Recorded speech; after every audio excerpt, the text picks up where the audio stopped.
Good evening, ladies and gentlemen, and folks watching from home.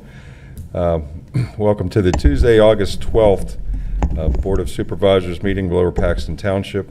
On tonight's agenda, some of the highlights: we have an action to approve an interim finance management agreement for an interim finance director. We do have a presentation by Michael Baker on our active transportation plan, which we had a little open house here earlier prior to this meeting. And finally, a discussion on the topic of rewriting the supervisor and the manager sections of the codified ordinances. Supervisor Najim is absent with excuse. The remaining supervisors are in their place and ready to conduct business. Thank you, Mr. Vernell. Welcome, everybody, to the Lower Paxton Township Board of Supervisors workshop meeting for August 12th, 2025. It is now 7:04 p.m. Please stand for the Pledge of Allegiance led by Supervisor Thompson. I pledge allegiance to the flag of the United States of America and to the republic for which it stands, one nation, under God, indivisible, with liberty and justice for all. Welcome, everybody. Before we move on to public comment, I just want to announce that we had an executive session immediately prior to this meeting to discuss personnel issues and the hiring of vacant positions in the township staff. Item number 3, public comment. Is there any public comment? Mr. Kessler, please.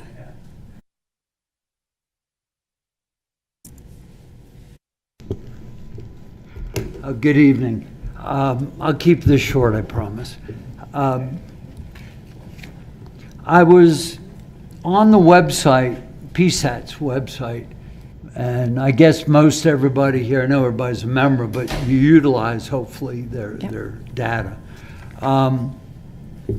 What is the status of, remember a meeting or two ago I had suggested looking into a traffic ordinance for the township to give the police a little more teeth to bite into some of the roundabout issues, the oversized loads.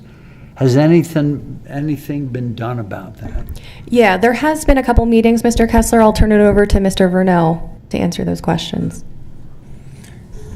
Yes, there's been discussion internally between myself and the public safety director and the public works director. We are scheduling a meeting for ourselves to get down and start looking at some language here in the upcoming weeks. Okay. I'll give this to you off, but you can get it off PSATs. They actually have a traffic regulation ordinance for municipalities. All you have to do is cut and paste. I would ask, number one, if you would do that, and I'm happy to give you my copy, that's no problem. I believe you need to run it by PennDOT. I don't know if you can tentatively go through and approve it pending PennDOT's approval, that type of thing. I'm trying to fast track this a little bit. I do want to thank your police department. I've been noticing in Linglestown some additional traffic stops with tractor trailers. When I came through Linglestown this evening, now all 3 sides of the roundabout have been busted out. So something new. So that's pretty much all I had really to speak about this. I would ask if I may, further down on agenda 6, speak a couple words or ask a question, I should say. Absolutely. Thank you so much. Thank you, Mr. Kessler. Yes, please. Good evening. My name is John Campbell, 10 Wrigley Lane. So I've heard conversations here about development authority, efforts and initiatives like that. That can be a game changer for the township, along with some of the other ideas. Thank you. My question is, how are initiatives like that, right, which are very important, being incorporated into the township's long-term and short-term strategic plan? Because in a lot of ways, that's going to change how we do business. And that's just one idea. I'm a firm believer in being innovative and thinking outside of the box. In these days and times where change is everywhere, state level, federal level, it has an impact upon us. Very important that we're able to be proactive with a lot of these and tell the citizens of Lower Paxton Township, like, okay, what we're going to be when we grow up, where we're going to be in 5-10 years. You made a presentation not too long ago. So is there a strategic plan? I mean, I looked on our website, I didn't seem to see one. Maybe I didn't look in the right place, but again, I'm from private industry, from the finance industry, right? I've never worked for a government before. So just want to get your perspective on that strategic plan. Yep. Thank you, Mr. Campbell. I know from a capital perspective, we do have a long-term plan. In terms of a strategic plan with a vision, Mr. Verneau, I'm not sure that we have a comprehensive plan that you can speak on. Well, a comprehensive plan and a strategic plan would be different documents. Comp plan would be specifically involving building and growth and development of the township, whereas a strategic plan would encompass many more things, Correct. including growth of staff, buildings and things like that. In fact, this just came up this morning. That you brought it up, as we were talking about economic development in the future, and I asked the question: How old is our comp plan? When should we be doing that? Because if we move forward with an economic development program, one of the first things we probably want to look at is updating the comp plan so that the economic development staff knows what their target is. What goal are we shooting at? Strategic plan is equally as important. I can't really speak to that because I don't know when the last time a strategic plan was done here at Lower Paxton. I haven't gotten into that yet. Okay. Or how often one might need to be done. No, I appreciate it. But again, as a citizen of Lower Paxton Township, very important for me to get an idea of where the township is going, right? 5-10 years. You can have the different departments have their own plan. However, it all comes together, right? We approve the budgets here, and the budgets come together. So for me, again, working private industry my whole career, very important for that to happen so that we're proactive, so that all the citizens can figure out, again, where we're going. So that when business owners are thinking about, right, whether or not they're going to open up a business in Lower Paxton Township, we have the roadmap and they can get a good view of where we're going. So I would highly recommend that we do that and get that going. So that we can be open for business in Lower Paxton Township. Thank you. Absolutely. Thank you, Mr. Campbell. Mr. McCormick, Mr. Campbell, I just want to add, we've gone through a rather unusual 6-month period of time. Supervisors internally, informally, not meeting somewhere specific, but we've had conversations about needing that strategic plan you talked about. We just changed our township manager. It's, I think, best for us to include a township manager in our conversations so that the complete understanding, the foundation of the strategic plan will be understood by top management. So it's something we've been talking about, but we haven't actually gone through that process. We will be going through a process like that, which will be a strategic plan. And obviously we have budget hearings coming up soon as well, which we'll try to meld and get some additional information so that strategic plan will take into consideration all the different factors of all the different departments. So you're absolutely right. There have been some informal conversations, but no actual strategic plan has been developed yet, but that is coming. So no, I look forward to seeing a plan and seeing it being developed and having all these great ideas being included in that, right? Again, as a citizen of Lower Paxton Township, that's very, very important to me. Absolutely. And that's why I think we need to focus on economic development. It's no secret we do not have an economic development director here anymore. Having an authority in place that can bring people on a board that have capability and experience in economic development that can help provide insight on that strategic direction, I think would be invaluable to this township. Like you said, Instead, we need to make sure that businesses and developers know that we are open for business and that we can assist them through financings, with workforce training, with grant programs. So it has to be a top priority, and Okay, thank well, you for raising it. Look forward to seeing the plan. Thank you. Other public comment, please. Yes. And good evening, everyone on the board. And Chair Kurtz, may I give you some photographs? Absolutely. All righty. Permission to approach the bench. All righty. Thank you.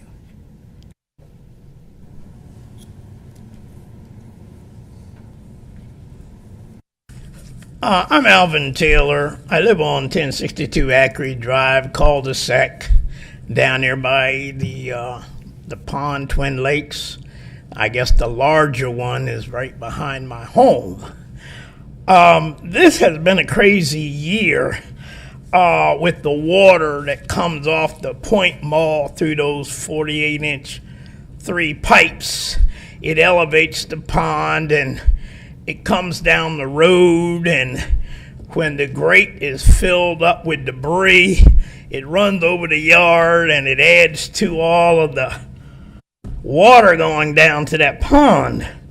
I've been coming here since April and talking about this issue of the erosion problems. I didn't know how bad it was until this year.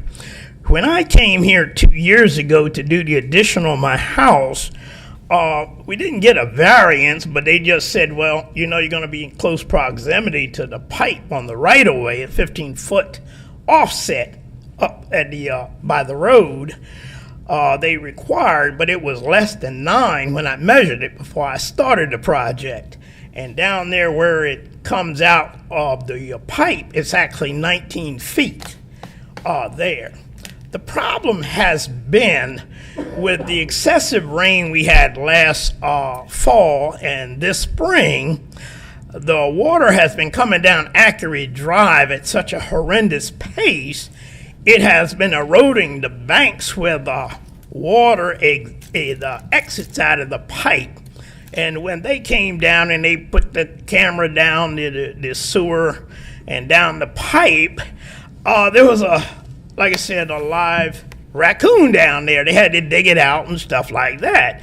So it was alive, so it was something that just happened that the raccoon couldn't get out. So they dug all of that out, and then what I did, I proceeded to open up the edge of the pipe, the end of the pipe. That end of the pipe is where the problem lies for the erosion. There should be another 20 feet added on to the end of that pipe. And as the Water Commission said, to put riprap over it and things like that, that will alleviate the problem. And it's a simple problem. But I just keep running back and forth here, the meeting, the engineers, the Water Committee, the Board of Supervisors, and I'm trying to problem solve like I normally do for everybody else.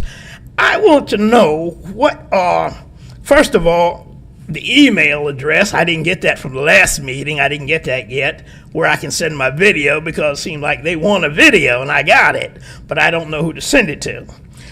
But I got a response from the last meeting from the engineer, and the thing the engineer kept saying to me was this: when you were doing your addition, you said you take responsibility for the pipe, that it wouldn't be damaged, and it wasn't. The project has been done since 2022. It passed the inspection for Lower Paxton Township and everything. But here, 2024 and 25, that excessive rain has blew not only the end of the pipe out, but it caused the bank to collapse in and close the pipe off. Between the debris up at the gate at the Acre Drive part where it runs down in, and the closing of the pipe and the raccoon in there, we have an ongoing problem there, and it's just the erosion collapsing everything. My question, after I get my email address, and my response to the engineer, is simply this: my project is finished. I asked for a variance on the offset the right-of-way of the pipe to put the project in. The project's in. But the engineer keeps holding me to that letter. You're responsible for the pipe. And that's okay. But my problem is, it's your pipe. And it's the erosion from your pipe. I can maintain it as I have the last 2 years. But this excessive water coming down the road and the blocked up drain, I can't handle that. And so I'm stuck between the codes enforcement and the letter I signed when I started the project, and we're not responsible. And so I have to fix this problem because my driveway from that project is starting to collapse in. And that's going to be a major problem, where now we only have a few $100,000 problem, a couple $100, $1,000.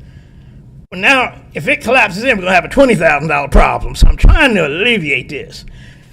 How can we do this? Is what I'm trying to find out. Are we going to enforce the code, or are we going to help a citizen got a problem here before it becomes a massive problem that will cause the collapse of that driveway area that I just put up?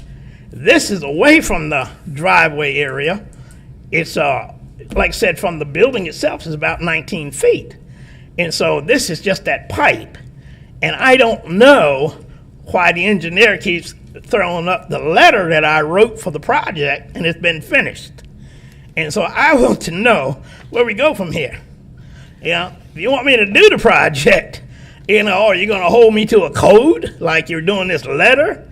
I mean, I went to Votech. We do all of this stuff. We are builders. But I'm caught between the engineer, the code enforcement, and the problem with the erosion is getting worse every time it rains. If you see on the picture, no rain, it's dry as a bone. When it rains, it's like Niagara Falls. So that's where we are. So if you could help me, I would appreciate it. I would hope to get it done before winter sets in. Thank you, Mr. Taylor. I recall you being here at one of our prior meetings discussing this with you. The email address is no problem. We will get that to you. You can just Google our website as well and email any or all of us. Right. I was aware that the engineer had reached out to you, but I was not aware of the correspondence or the result of that. Mr. Verneau, I don't know if you have any other insight on this. I would like the chance to talk to our stormwater engineer and also our public works director and find out what they know about the problem, and you know, is the pipe truly the townships, and there's a lot of things we need to find out before we can move forward. I was at the authority meeting on May 27th, and he came out to the house that Friday after the meeting, and he said, well, you know, you can put some riprap down there and keep it from washing out, but that water comes out so strong it just blows around. If you put something there like riprap, it's just going to blow around it and erode some more of the dirt out around. If you put an extension of 20-foot pipe on there, it'll drop it right off into the water that's already running through for Spring Creek is where it goes eventually. But that's where I am with that, with the engineer, because they have been out. They ran the test. They put the camera down the pipe. They did everything. They opened up, got the raccoon out. Everything's fine. They cleaned off the grate. But if you go out there now, it don't look like they were even out there. It's just so much debris come down there. Mm-hmm. I'd appreciate what you could do. Thank you, Mr. Taylor. Thank you. Any other questions for Mr. Taylor? Okay. Thank you. Mr. Taylor, the first, I've got 616 Nyes Road. The other two pictures aren't labeled. Oh, they're 1062 Ackery Drive behind my home. This is 1062 Yes. Ackery? Yes. Yes. They were in the previous pack from April. There was about 10 of them. I just thought I would bring it down. But that's why I want to send the video in, because you can really see what it looks like when it's actually happening. And this is 1062 Ackery? Yes, that's when there's no rain. It's just as dry as a bone back there. But when it rains, you catch it. All right, thank you. Thank you. Robin Lindsay, 6244 Overview Lane. Going back to the comprehensive plan, I just want to let the public know that a comprehensive plan is done every 10 years, and Lower Paxton did update their comprehensive plan. I don't have the exact date, but it was around 2018, 2019.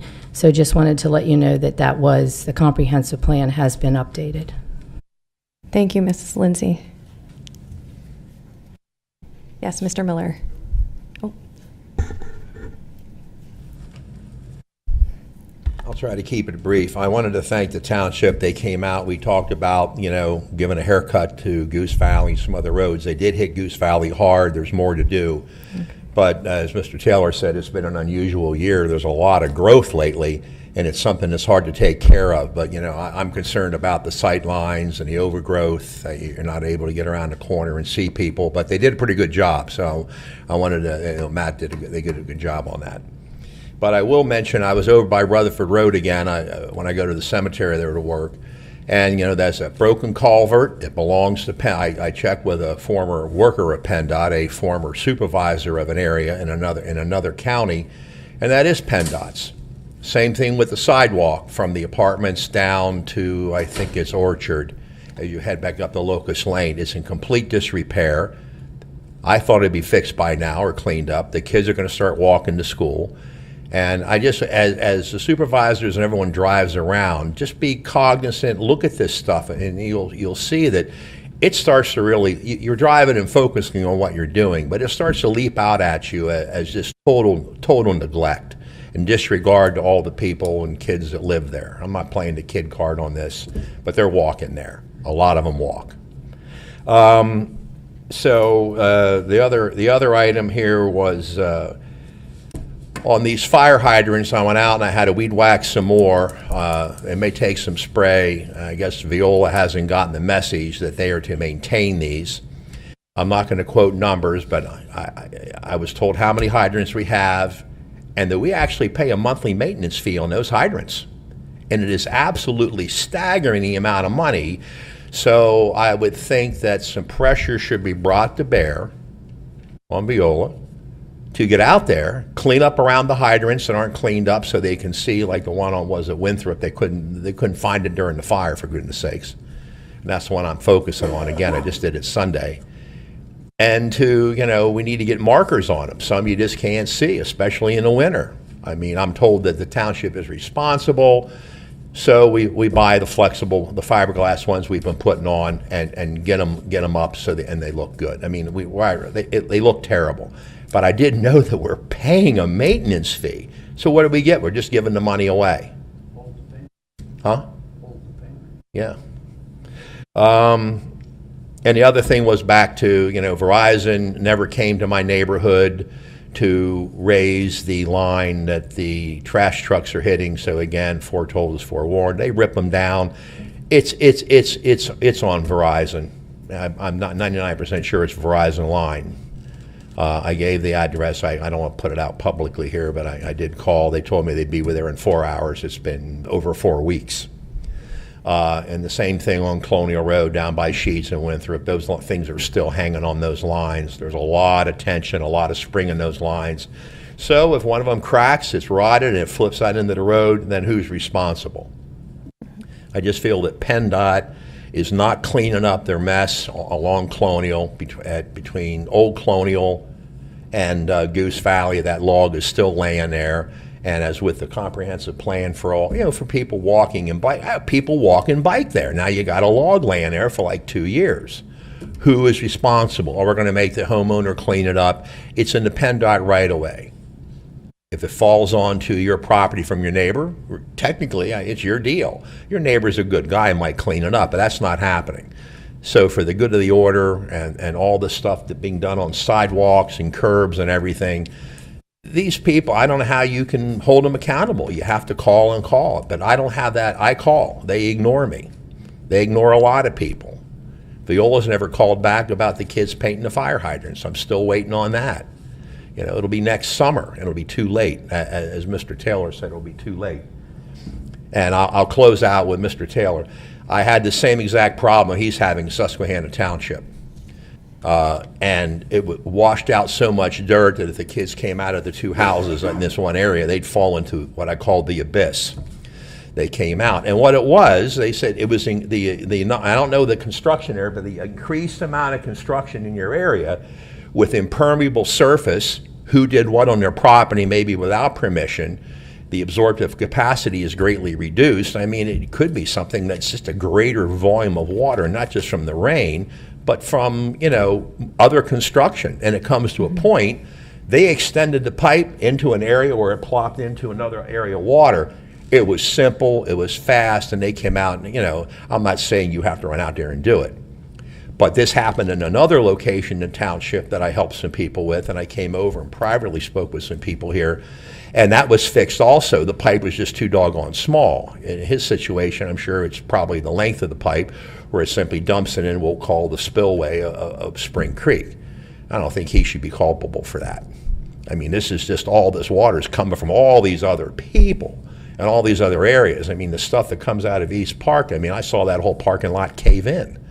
It's a lot of water, and once water gets in behind something, it erodes it, and it's over. So, you could put it in there and put in some riprap, but I've seen his problem before, and I just think it's something simply needs to be looked at and addressed and fixed.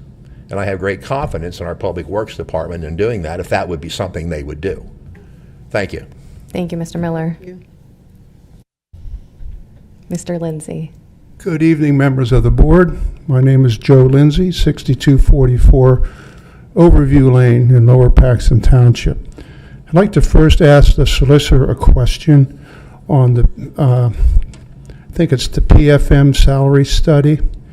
In that study, was there any language that would allow either party to terminate the agreement? Are you talking about the agreement with PFM itself? Yes. I don't have that agreement. I don't, Okay. from memory, I don't know. Okay.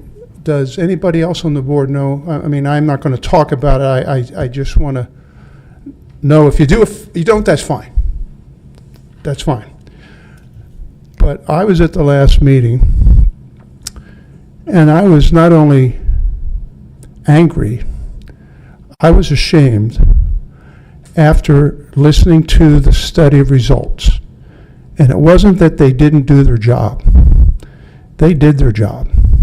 But because of one member of this board, for whatever reason, the people of Lower Paxton Township paid $37,000 of unbudgeted money for a study, an additional study, after there was a study done last year for $50,000 that did everything, and that board, as we all know, passed a budget funding that entire project.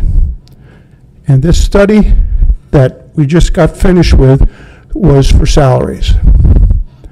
And I sat here in the meeting last week, and I even chatted with the representative, and I asked her, I said, so can I take it from your presentation tonight that you found nothing wrong with the $50,000 study and you're not recommending any drastic changes? And she said yes. That to me is disgusting. And that board member, Mr. McCormick, I would like to request that before the meetings, instead of shaking hands, you ought to apologize to the people that live in Lower Paxton Township for paying $37,000 for something that wasn't needed. You made a comment after that presentation, and like I said, this is nothing against the company. They did their job. That this was a necessary, clear step to the process. It wasn't needed.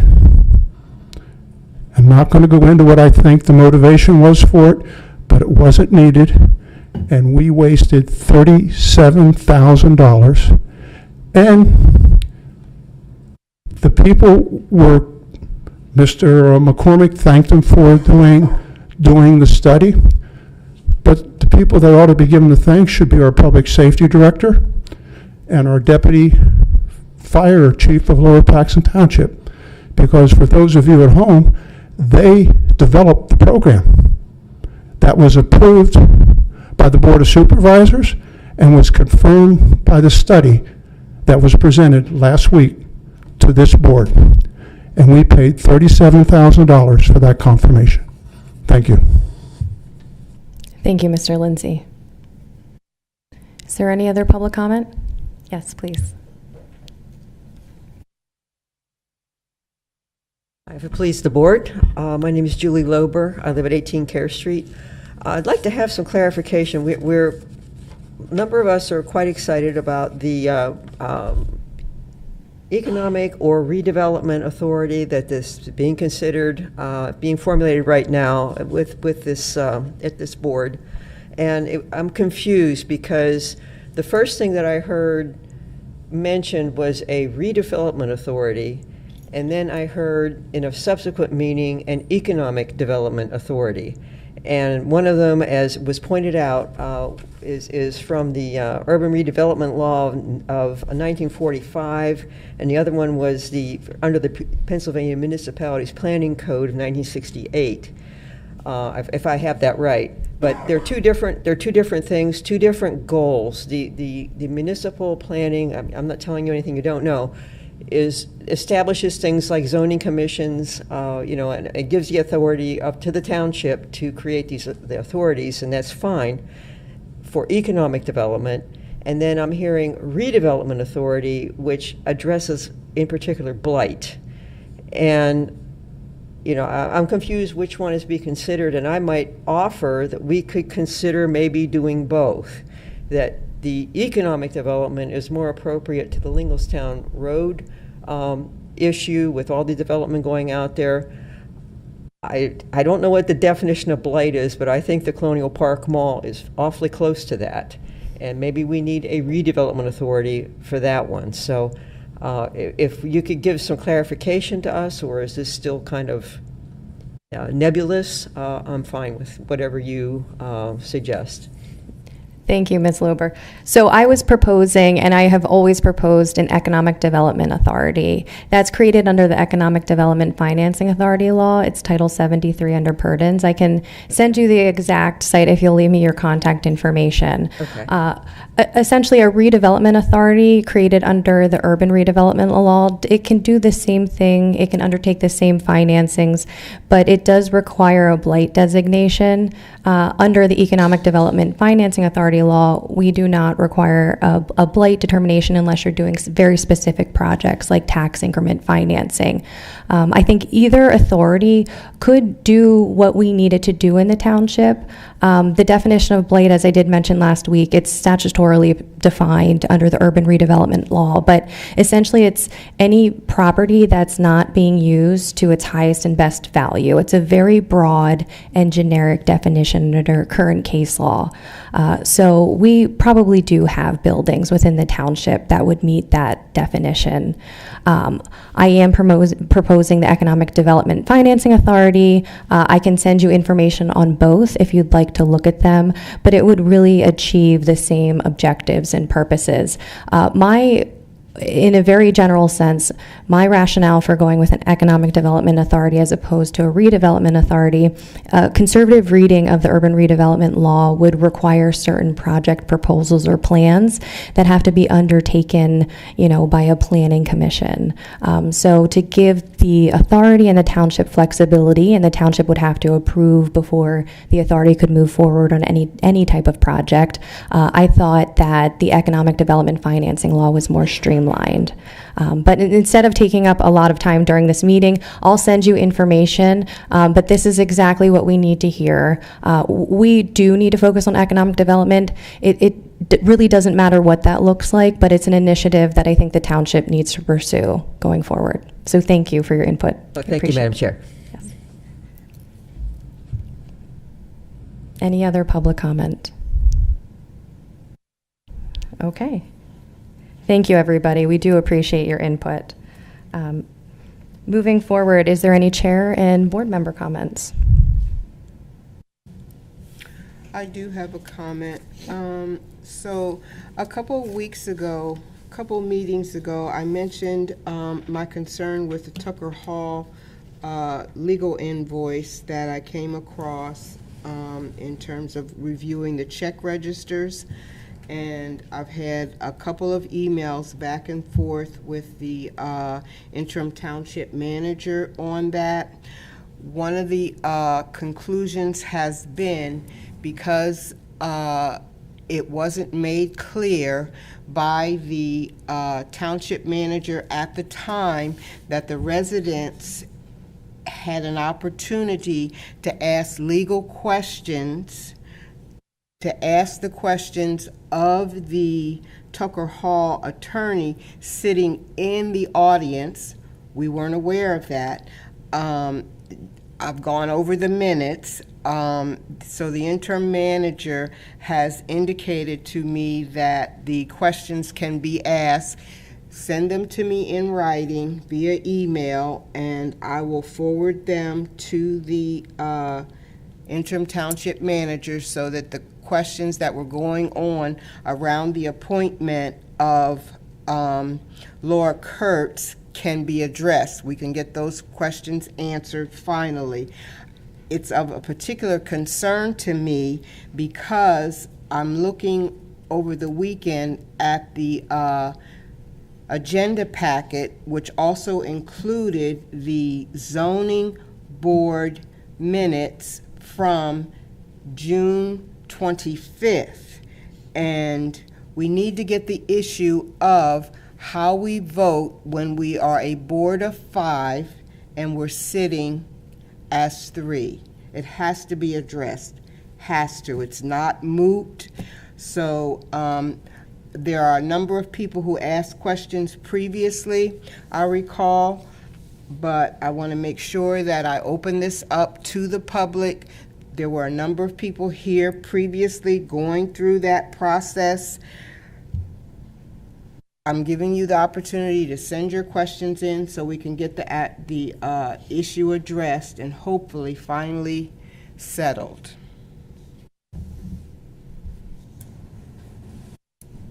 Thank you. Okay. Is there any other board member comment at this time? The only thing I will say is I went back and looked at the minutes of both of the vacancy board meetings, and I also watched the video that is posted on YouTube. If it didn't make it into the minutes, I apologize for that. But if you look at the video specifically, I think it's like 2 minutes and 30 seconds in on one and 5 minutes and 30 seconds in on another.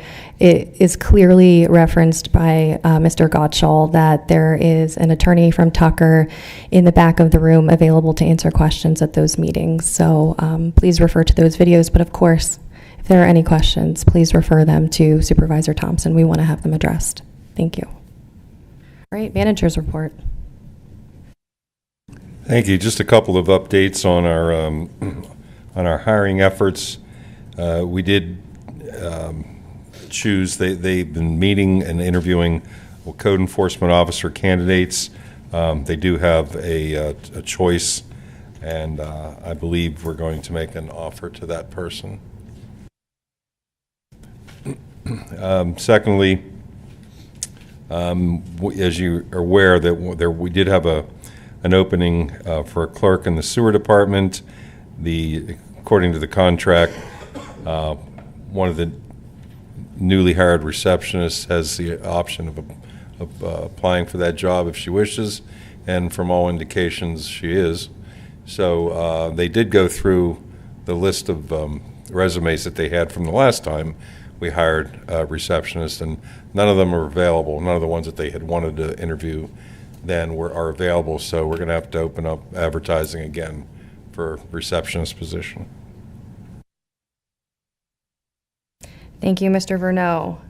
Moving on to action item, action number 6, to approve an interim finance management services agreement. Mr. Verneau. Thank you. I'll wait till this thing comes up on the screen here. Taking a little slow. When I started here, we had conversations with our finance manager. There were some concerns about being behind in the budget process.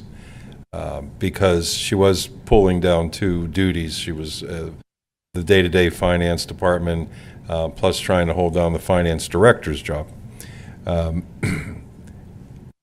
Doing some thinking about it, and I did ask the board if they would be amenable to me bringing in somebody to be an interim finance director, somebody with considerable experience, somebody I had worked with in the past, primarily to steer the budget process.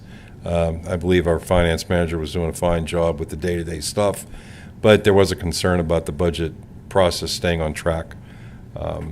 So I talked to Mr. Grove. Mr. Grove has 40 years worth of experience as a finance director and budget director in public accounting.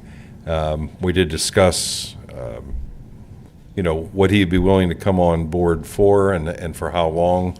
And so he has actually been here for a couple of weeks doing some work, but we have this formal agreement that our solicitor worked on, and that's what's being presented to the board this evening to formalize this appointment of his. Thank you, Mr. Vernell. Before I ask for a motion and a second, I know Mr. Kessler, you had comment. We'll take public comment now on this action item. I want to commend the manager for stepping forward, and we definitely need the interim finance director on board. His price is right, his experience is right, and I think you can never cut corners on the financing department within this township. You'll save a nickel and waste $10. I do have a question, however, on the interim finance director agreement. Now, I absolutely agree on bringing the person forward. My question is, are they an employee or are they an independent contractor?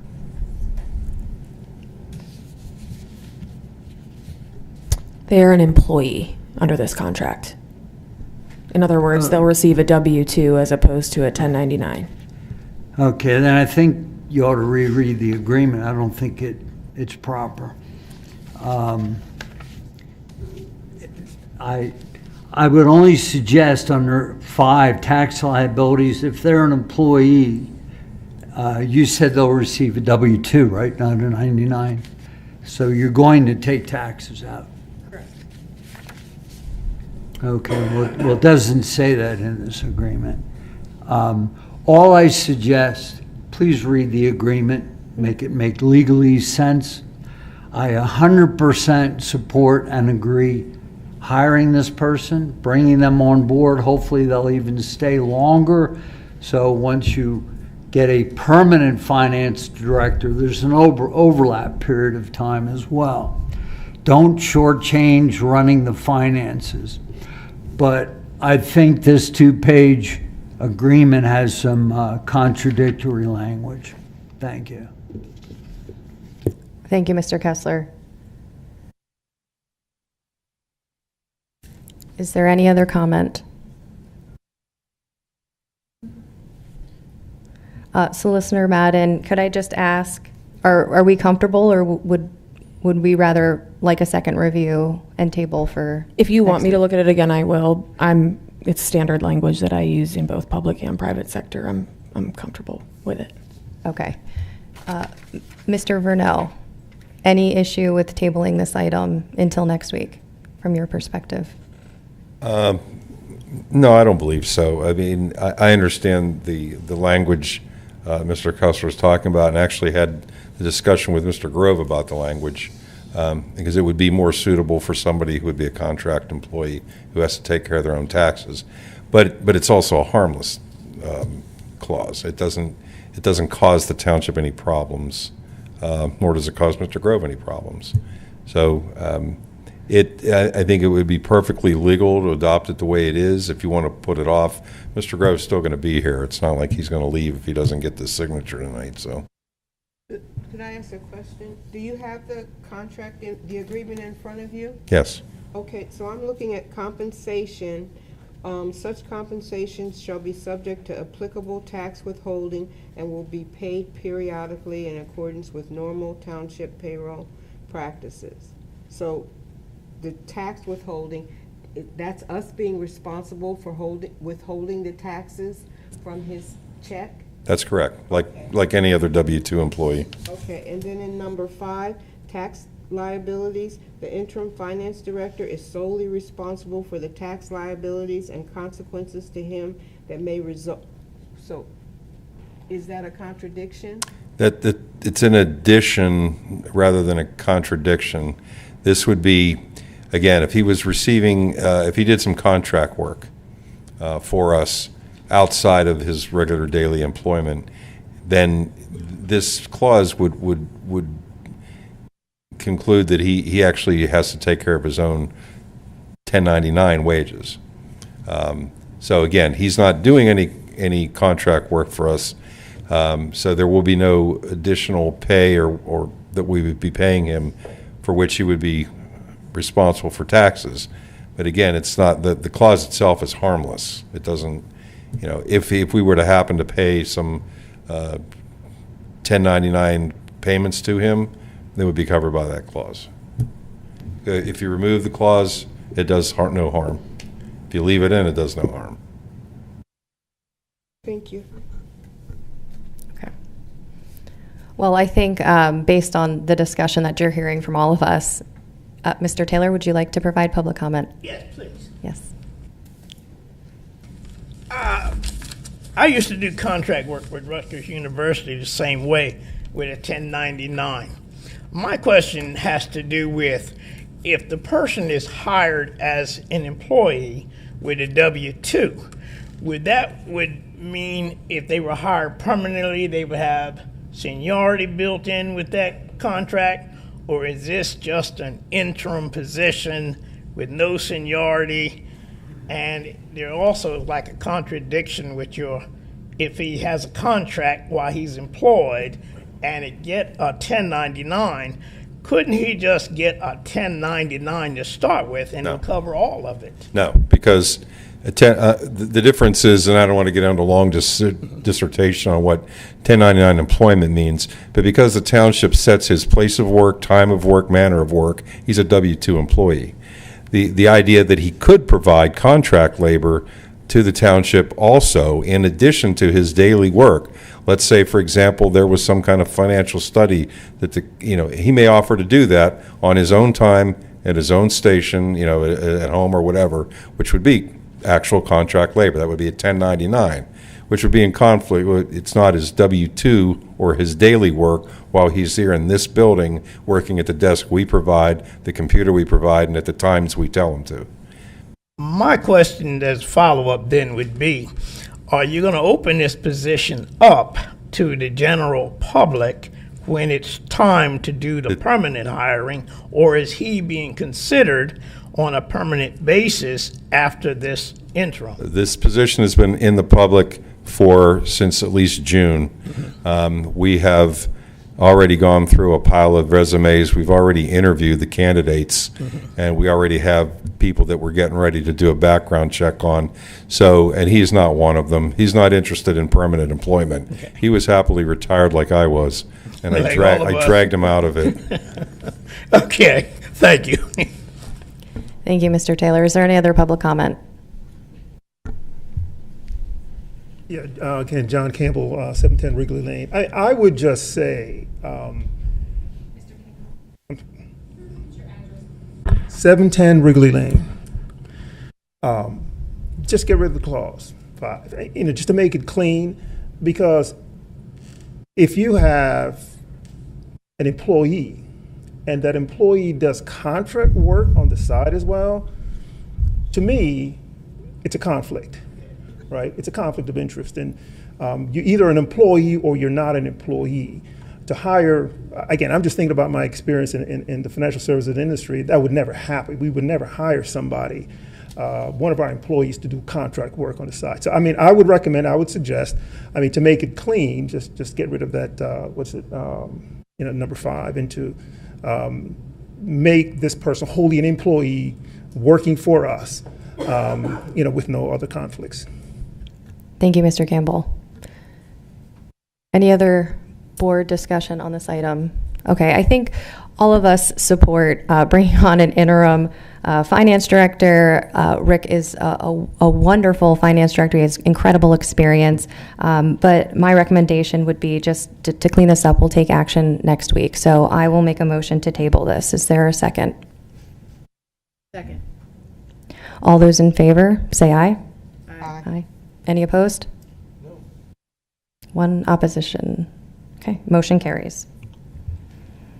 All right, moving on to item 7, which is the active transportation plan presentation.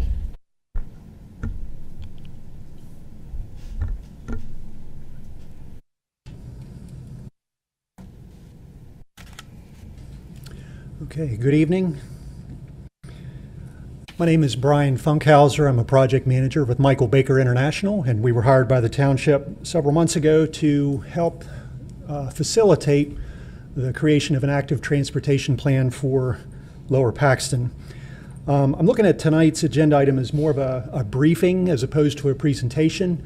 Want to give the board members an overview of the work that township staff and the planning team have been involved in over the past several months, over this past spring and summer.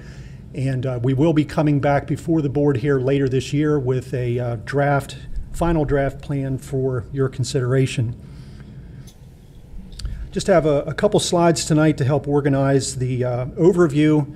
But again, for any who are not familiar with the purpose of the active transportation plan, we've talked a little bit tonight already about comprehensive planning, but the active transportation plan would really serve to provide a guide for Lower Paxton going forward with regard to how do we plan for the future of bicycling and walking and other forms of non-motorized transportation within the township. I don't need to remind anyone here that the township has largely been built around the private automobile. And if you look at the township through the eyes of a pedestrian, at times it can be a very challenging environment to walk or bicycle in. So that's really what the active transportation plan is seeking to address, making recommendations across a variety of things affecting infrastructure projects that are needed, capital project needs, policy that's needed within the township, education, enforcement, a wide variety of things that we're going to be looking at as part of the plan's development. As I mentioned, we've been working at this for the past several months. We have been working with a project steering committee. We've been engaging them all along the way, and we've been using them as a sounding board. They're providing information and feedback to us as we present draft product to them all along the way. We're also providing regular briefings to the township's Greenways Committee as well. A major milestone took place earlier this evening here in this room. I know several of you were here and participated in the open house that we held as part of the plan's development. And working with township staff, we wanted to give the public an opportunity, face-to-face opportunity to come and to talk with township staff members, to talk with members of the planning team with regard to considerations that need to be made as part of the plan's development. We had display boards here, maps available for people to mark up and provide feedback to the township with regard to some of the challenges that they're experiencing as a cyclist or a pedestrian. So that's going to be valuable input for us as we work in coming weeks in developing a set of recommendations for the township to consider. I mentioned the steering committee. We have a good cross-section of individuals who have been assisting us and really serving as a sounding board for the overall planning process. From Rachel as the Parks and Rec director, she's really been guiding us and coordinating with us all along the way. A number of other individuals who are also serving. Andrew Baumberger, who is the executive director for the Harrisburg MPO. We have others from PennDOT District 8. And these are important individuals that the township is going to need to be coordinating with even after the formal plan process is completed and the township moves into implementation phases. In addition to the open house that we hosted here this evening, we've also been engaged in one-on-one stakeholder interviews. I think we've, roughly 15 individuals that the planning team has engaged as part of this. Again, we wanted to talk to people one-on-one with a wide cross-section of interests in bicycle and pedestrian transportation. And you see the various groups there on the screen that our team has met with. Some of the products that were included in tonight's open house include what you see here on the screen. We've really had a lot of access to a lot of good data to really help inform our work as part of the planning process. And the maps that you see here begin with the one on the left there. The one in blue is data that we received from the Township's Greenways Committee, where they've done work in really developing an inventory of all of the existing sidewalk infrastructure that exists throughout the township. We've also been working with the regional transit provider in getting access to locations of bus stops. And so we wanted to overlay that information with your sidewalk network. And so that's what that map on the left is showing, that intersection between folks who live within a quarter of a mile of a bus stop and overlaying those polygons on top of your sidewalk inventory. And so it really tells an interesting story, looking at all the gaps that the township has with its sidewalk network, being able to facilitate safe movement for pedestrians from residential areas to bus stop locations. And then the map on the right is data that we obtained from the Harrisburg MPO. And it's Strava data that provides information on pedestrian activity, how pedestrians are using the infrastructure within the township. So it's crowdsourced data that we get through cell phones. It's a sample, obviously, of data that we have available, but it's the best data that we have available to us to work with. And again, it just shows desire lines for travel throughout the township for, in this case, pedestrians, but we also have corresponding maps for cyclists as well. I mentioned the public open house this evening. Another prong in our outreach strategy also includes a public survey. This went live at the beginning of the month, and it will remain open through the end of August. And again, it's another opportunity for folks throughout the township to be able to provide input into this process. And I had a slide or two that provides some commentary on some of the things that we've heard so far through the survey. This is based on input from about 130 residents, largely from Lower Paxton Township. There are a few from some surrounding municipalities as well, but we expect that number to double between now and the end of August. Among the questions that we posed in the survey, we asked folks why they use active transportation currently, primarily for exercise and recreation. Many don't have access to a private vehicle, and so some are cyclists and pedestrians due to the lack of having access to a vehicle. Another key question we asked through the survey was, do you consider your home to be within a safe walking or biking distance from major points of interest throughout the township? And nearly 2/3 said no. So this really represents an opportunity for Lower Paxton as well as for the active transportation plan to be able to address some of those gaps, some of those challenges that exist throughout the community. We're also working with the steering committee in developing, really the heart of the plan is the goals and objectives and the eventual action strategies, things that the plan is going to be proposing to the supervisors to adopt, when you see the plan later here in a couple weeks. But we've organized the plan directions around 3 major areas dealing with safety, connectivity, and collaboration. So for this evening, I just wanted to highlight, some of these goal areas, some of the objectives that we're looking at, some of the things that our steering committee has really been advocating for. We heard it again tonight from the public, different ones that we heard from here this evening at the open house, really advocating for increased education for safety for both motorized and non-motorized users. Ultimately, through the plan, we want to reduce the number of fatalities and serious injuries related to cyclists and pedestrians. Whether or not it's 25% or not, that is something that we need to coordinate with our steering committee on. Do it by total population or by overall vehicle miles of travel. Those are details we're going to be working with our steering committee on. Connectivity, I mentioned the map earlier that you looked at, looking at all of the gaps that exist throughout the township with regard to the bicycle and pedestrian network. So we are looking at making a series of recommendations for the township's consideration in terms of how do we close those gaps and make it more efficient, make it safer for cyclists and pedestrians throughout the community. And then finally, collaboration.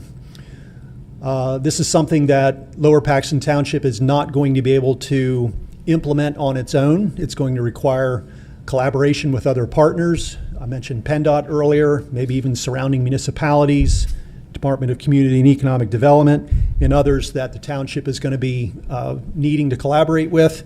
We want to make sure that the township has not only a successful planning process, but also a successful transition for when the time comes for this to move from planning phases into implementation.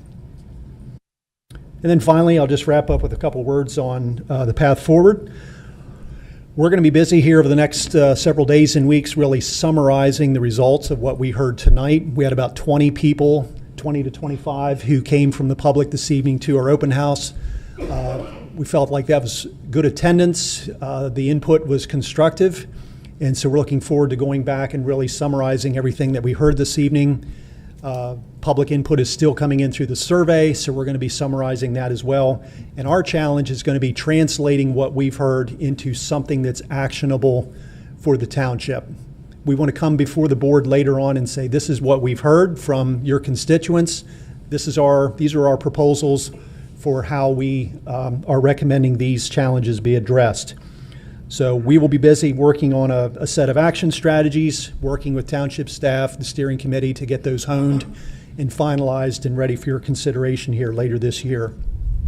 So we will be coming before you again with a draft final plan, much more in the way of details with regard to action strategies for the township's consideration. So I will leave it there unless anyone has any questions. Thank you. Supervisor Yes, ma'am. Thompson. So I was in here earlier for the open house, and I noticed that it looked like did you have the survey live on the screen? We had a QR code for anyone who may be in attendance this evening who hasn't taken advantage of the opportunity to take the survey. We wanted to give them a QR code so they could have direct access to the survey. But okay, so right now that survey that I saw up on the screen when I was in here earlier, that's still live? Is that what you're saying? The numbers you saw tonight this is a work in progress, but we wanted to show people, here's what we're seeing so far. Okay, all right, Yep. Thank you. Yep. So this is something that we would be folding into our comprehensive and strategic plan as we go forward? Absolutely. Yeah, this could be adopted as an element of your overall Yes. I just want to add that I too attended the open house. I was impressed with the operation of the open house, with the quality of the materials and the presentation, the questions and answers. I want to applaud the consultants for the work they've done so far, especially our Parks and Rec Department. Rachel, nice job, very nice job. I'm looking forward to the report and the recommendations. But I was quite impressed. I think that walking and biking trails are an important part of the community, and I hope more residents will take advantages of what's available here in Lower Paxton Township through your work. Thank you. Thank you.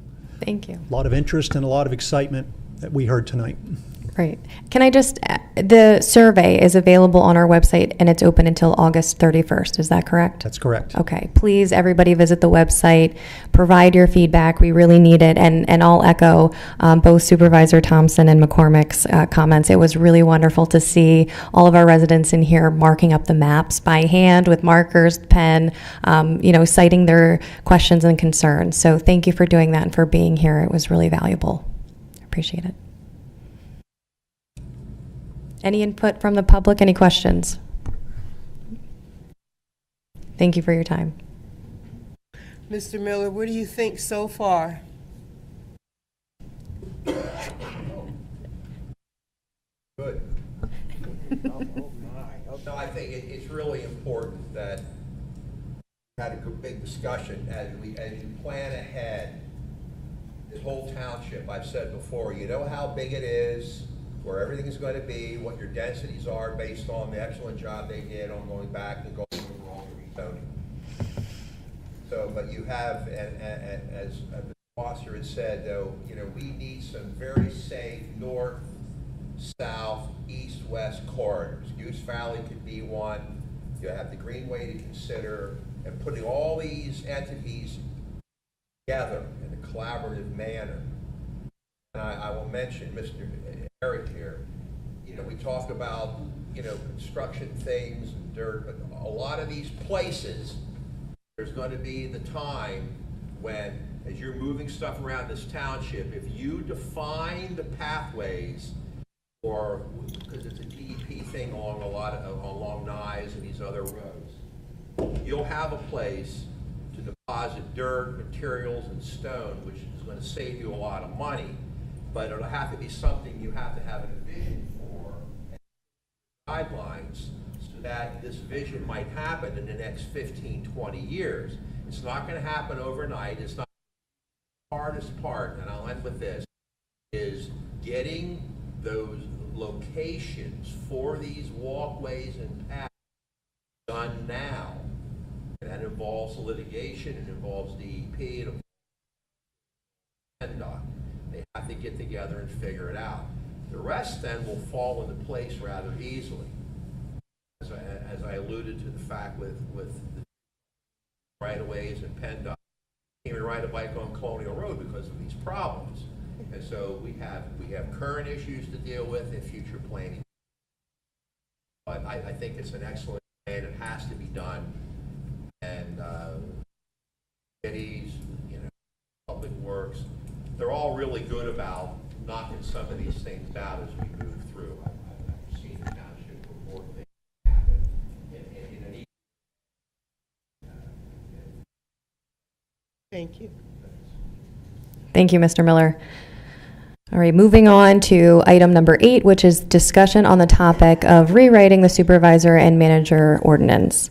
So just to set the stage here, I believe this item was requested by one of our supervisors, but let me just inform the public. So we do have, under the second-class township code, I think it's Article 13, allows the Board of Supervisors to enact an ordinance which prescribes manager duties and responsibilities, among other things. I think it was back in 1968, multiple amendments, I think most recently as 1999. We do have an ordinance for our manager in place. With that, Supervisor Thompson, I'll turn it over to you. So where we are today is the last director that was hired outside of the, I'm sorry. So the last director that was hired, I understand, was hired outside the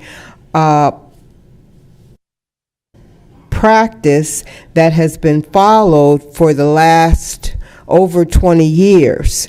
The township manager hired that director.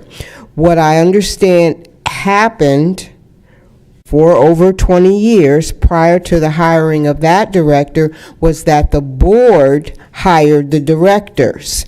And I wanted to change the ordinance It has to be in both of them, the supervisor's ordinance and the manager's ordinance, to make it clear that the Board of Supervisors is responsible for hiring the directors of departments, and that the manager does not hire the directors, the manager hires the next level down. So that was one of the changes that I wanted to make to an ordinance. And then I have a couple more. So do we have any discussion on that? Do you want to do them one by one? The only other comment I'll make on that topic is under section 23.6, and we can make the ordinance available. I actually believe it is available on our township website. It does say under subsection B that the powers of the manager shall include to supervise and be responsible for all activities of all municipal departments, and that they shall have the authority to hire employees for all vacancies under their supervision. It does not differentiate between employees, directors, or other positions. So on its face, the plain reading of the ordinance would allow a manager to do that at this time. So that is what Supervisor Thompson is proposing we modify. Supervisor Thompson, would you like to invite public comment on that item, or would you like to continue? No, I did invite public comment just now on that particular ordinance.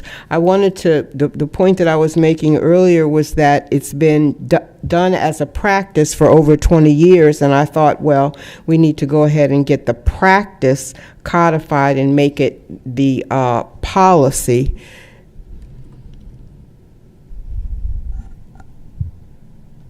Joe Lindsay, 6244 Overview Lane.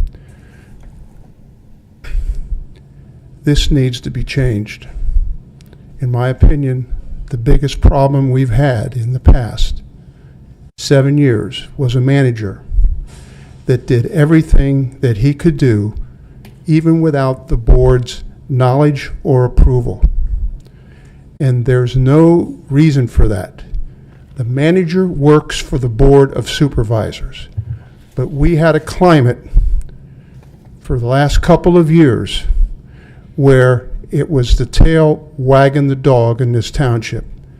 And I don't have to tell anybody where it got us. And now we hire an interim manager who's trying to clean up the mess.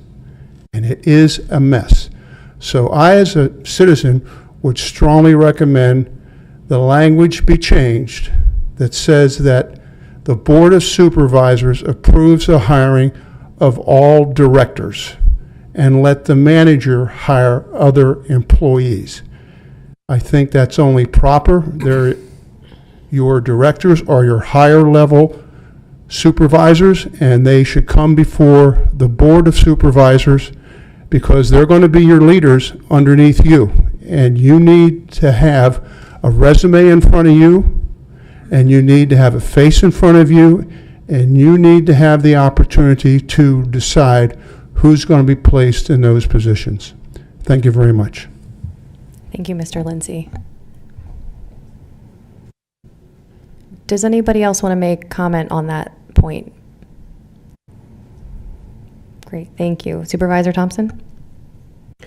The other ordinance that, and I'm not quite sure, I guess we have to put it under the manager ordinance as well as, and we'll have to discuss this, but we do have the memo from December 17th, 2024, where we had the situation where the township manager and the finance manager made the decision to make a purchase outside of over $50,000 outside of the budget, and they did not get board approval. So we need to get some language in there that restricts that being done.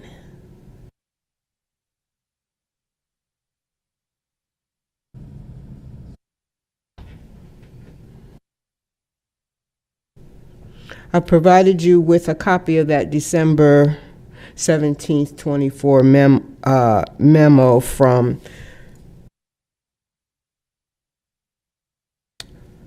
I can't remember if that was from the township solicitor. Okay, all right, thank you.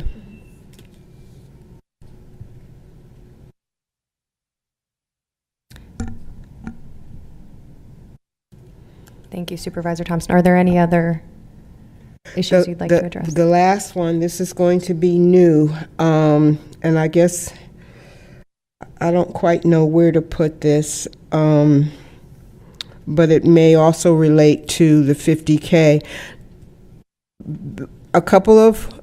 On July 8th, I left for a conference in Chicago, and I came back with a lot of information that I'm slowly sharing with the board on data centers, and this will be the first time that I've really brought up this one specifically, but no purchase of AI, artificial intelligence, should not be made without the board approval. That's something that we're going to have to study very hard going forward. So I just want that to be put in some language that will fall into the ordinance also. Thank you, Supervisor Thompson. Is there any public comment on those items that Supervisor Thompson raised? Okay. We will have to work with our solicitor to make sure if we do make changes that they are in the correct and appropriate ordinances, or they're enacted as policies or other actions as appropriate. Okay. All right, moving on to announcements. Any announcements from the board? No announcements. Okay. With that, I will ask for a motion to adjourn. Is there a second? All those in favor? Aye. Meeting adjourned.